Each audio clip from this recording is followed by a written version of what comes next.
Ang dami ko nakakaharap. Irresponsable, pasaway. Pasensya po, sabi nga ng iba, balasubas, bastos. Yun nga, In kamote fairness, pa nga. Madalas yes. sabihin, kamote. Sir, Dami nun. in fairness sa motorcycle riders, hindi lang motorcycle riders ang pasaway sa kalsada. Even other motorists. Ngayon, i-generalize natin. Para po sa akin kasi, tayong Pilipino, likas na mabubuti.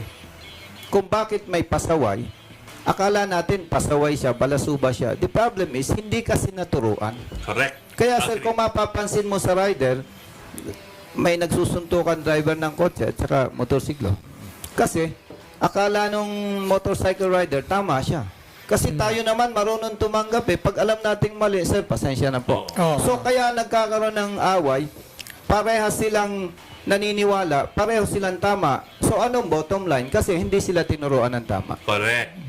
So, babalik na naman tayo doon sa sinabi ni sir.